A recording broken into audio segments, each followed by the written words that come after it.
नाजरीन, एक गवाही टेलीविजन नवीद मलिक एक दफा फिर एक प्रोग्राम चिराग राह का एक सिलसिला लेकर आपकी खिदमत में हाजिर है।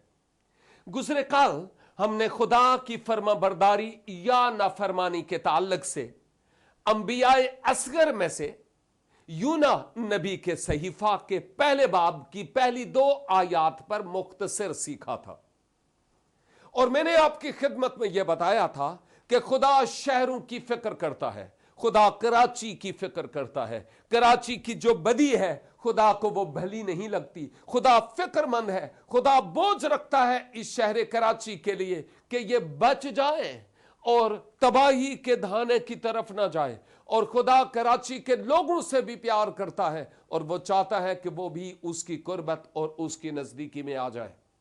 और मैंने आपको बताया था कि जब नैनवा के लोगों की बुराई खुदा तक पहुंची, यानी खुदा ने देखी, तो उसने एक शख्स को जो यूना बिन इमित्ती था चुन लिया और कहा कि जा और शहरे नैनवा में मनादी कर। खुदा ने मुझे और आपको चुना कि हम इस शहर कराची में वो लोग जो मसीहा से ना बलद, ना आशना और ना वाकिफ हैं, उनको मसीहा से मुतारुफ करवाएं। लेकिन एक बात जो मैं आपको बताना चाहता हूं वो बात यह है कि हम अपनी जिंदगी पर गौर करें कि जब खुदा मुझे और आपको इस खास काम के लिए भेजता है, कौन से काम के लिए? यीशु मसीह ने कहा जाओ और सब कौमों को शागिर्द बनाओ। खुदा सिर्फ यह नहीं कहता कि चर्च और 4 दीवारी तक ही रहो। खुदा इस 4 दीवारी से बाहर निकलने की बाबत कहता है, गैर कौमों तक रसाई के लिए कहता है। लेकिन आज का यूना फर्माबरदारी करता है या नाफरमानी करता है, ये आप खुद जाने। आप हैं वो यूना और मैं हूं वो यूना। आप अपने बारे में सोचें, मैं अपने बारे में सोचता हूं कि हम कहां तक खुदा की इस कॉल या उसकी बलाहट या उसकी आवाज पर लब्बैक कहते हैं और फर्माबरदारी करते हैं। यह बड़ा अहम सवाल है जो मुझे और आपको अपने आप से पूछने की जरूरत है।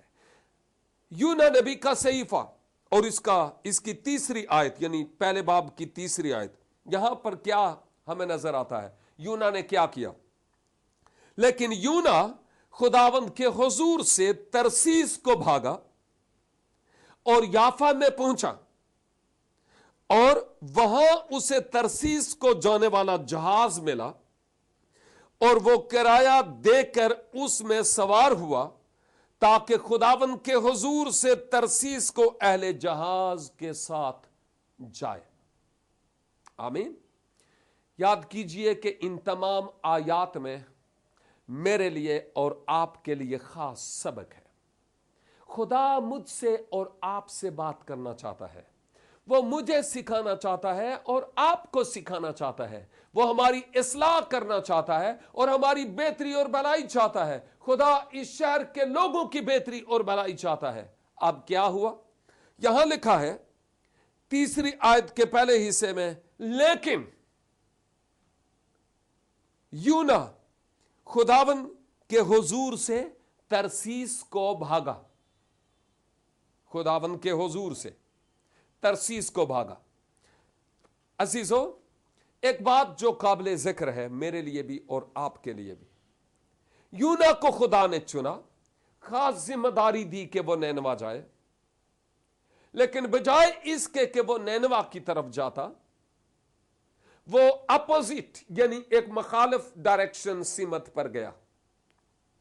खुदा ने इससे पहले लोगों को चुना, उसने मूसा को चुना और मूसा को कहा कि तू फिरौन के यहां जा। मूसा गया। नातन को चुना कि जा और दाऊद के दरबार में खड़ा हो और कह। नातन गया। यूना को चुना और खुदा ने कहा तू नैनवा जा, और बजाय इसके कि वो मूसा और दीगर नबियों और पैगंबरों की तरह, नेतन की तरह, वो खुदावंद की बात मानता, फर्माबरदारी करता और जाता नैनवा की तरफ, नहीं गया। वो समुद्री जहाज पर बैठकर याफा जाने की बाबत सोचता है, जिस सबब से यहां पर लिखा है, लेकिन यूना खुदावंद के हुजूर से तरसीस को भागा, दूर के एक शहर को। एक बात जो यहां पर मेरे लिए और आपके लिए काबिल जिक्र है वो ये है, आलिम लोग कहते हैं कि शायद यूना इसलिए भागा था कि शायद नैनवा के लोग बहुत बुरे थे, वो मुझे मार डालेंगे, मुझे कोई फतवा लगा देंगे, मेरा पैड़ा हाल कर देंगे, मेरा बुरा हाल हो जाएगा, मैं क्या करूंगा, मेरे निके निके काकियां काके हैं, इनको रोटी कौन देगा, मैं नहीं जा सकता। जिस सबब से उसने होशियारी की, चालाक बना और वो खुदा के हुजूर से भागा तरसीस की तरफ। बड़ी हैरान कुन बात है, बड़ी हैरान कुन बात।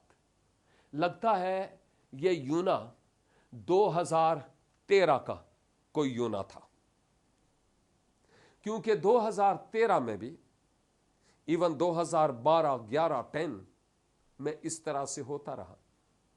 खुदा ने हमें सरजमीन पाकिस्तान के लिए बुलाया कि इस सरजमीन पाकिस्तान में हम रहकर इस इंजील की मनादी करें, लेकिन बजाय इसके कि सरजमीन पाकिस्तान में रहते हुए हम मनादी करें, जब हमें नोटों के या वाकफियत के या मुल्क से बाहर अलग सलग के जब कोई ताल्लुक बन जाते हैं, तो बजाय इसके कि हम इसी मुल्क में रहकर इस इंजील की मनादी करें, चिड़िया उड़ जाती है, कोई अमेरिका पहुंच जाता है, कोई यूरोप पहुंच जाता है, कोई इंग्लैंड पहुंच जाता है, कोई कहां और कोई कहां। खुदा ने हमें वहां के लिए नहीं चुना, खुदा ने हमें यहां के लिए चुना। हां, यह अलग बात है कि आप जाएं और वहां पर जाकर सेटल हों और फिर यहां आए और फिर यहां पर मनादी करें, लेकिन परमानेंटली जाकर पाकिस्तान की सरजमीन को पूछना ही नहीं, यह खुदा की मर्जी नहीं है। यूना भाग कर जाता है लेकिन कामयाब कहीं नहीं होता। बहुत सारे लोग जो यहां पर खिदमत करते थे, जब पाकिस्तान से गए वहां पर पेट्रोल पंप पर काम करते हैं। उनमें से कई ऐसे हैं जिनको मैं पर्सनली जानता हूं, खिदमत गई। बहुत सारे यूना आज है, बहनों में यूना है, भाइयों में यूना है, बेटों और बेटियों में। खुदा उनको करने के लिए कुछ और कहता है, लेकिन वो खुदा के हुजूर से दूसरी तरफ जाते हैं। खुदा हमें कुछ और कहता है, हम कुछ और करते हैं। हमारी तवज्जो ही उस तरफ नहीं होती कि खुदा मुझे क्या कहता है, और खुदा ये पसंद नहीं करता। अब मैं आपको बताना चाहता हूं, यूना खुदा के हुजूर से तरसीस की तरफ भागा और एक मकाम पर पहुंचा याफा में, और वहां से वो किराया देता है, समुद्री जहाज पर सवार होता है ताकि उन जहाज वालों के साथ वो तरसीस पहुंचे। शायद तरसीस उसके लिए अमेरिका था, शायद तरसीस उसके लिए वो मकाम था जहां वो सोचता था मेरी पनाह होगी। शायद वो ऐसा मकाम था जिसको वो समझता था मे भी वो मेरे लिए रिलीजियस या पॉलिटिकल असाइलम होगा, शायद लोग मुझे वहां पर कबूल कर लेंगे।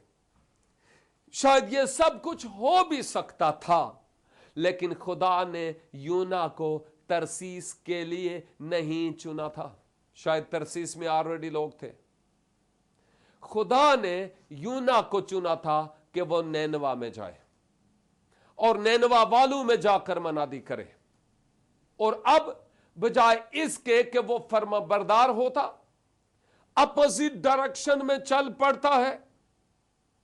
हो सकता है वो भी जबूर 139 से वाकिफ हुआ हो, खुदाया तेरी रूह तू में बला नस के किधर जावा, हुजूरी तेरी तू छुप के मैं केड़ी तरफ नु नसा। आसमान पर चढ़ जाऊं, जमीन के नीचे पानियों में चला जाऊं, हर जगह तो तू है। तेरी निगाहों से छिप कर मैं जाऊं तो कहां जाऊं।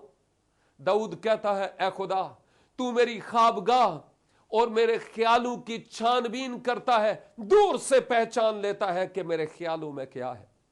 शायद यूना यह जानता था कि खुदा की निगाह से छिपकर मैं कहीं नहीं जा सकता, लेकिन इसके बावजूद उसने उसकी परवाह ना की और वो उस तरफ गया जिस तरफ उसको जाना नहीं चाहिए था। आज भी बहुत सारे लोग हैं चर्च के अंदर गाते हैं ज़बूर 139, खुदाया तेरी रूह तू में बला नस के किधर जावा। लेकिन अफसोस की बात यह है वो कहीं ना कहीं कोई ना कोई तरसीस होता है जिस तरफ वो भागने की कोशिश करते हैं। कोई ना कोई उनका तरसीस होता है जिस तरफ वो भागने की कोशिश करते हैं। कोई ना कोई ऐसी जगह, ऐसा मकाम, ऐसी चीज, ऐसी शख्सियत उनके लिए होती है जिसमें जाने, जिसके साथ बैठने, जिसके पास होने में शायद वो महसूस करें कि मुझे सुकून मिलेगा, मुझे इत्मीनान मिलेगा। जबकि असल में ऐसा है नहीं है, असल में ऐसा है नहीं है।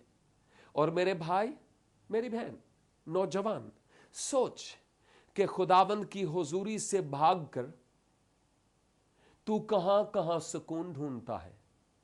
नौजवानों, सुबह को दुआ करते हो, शाम को सोने से पहले दुआ करते हो?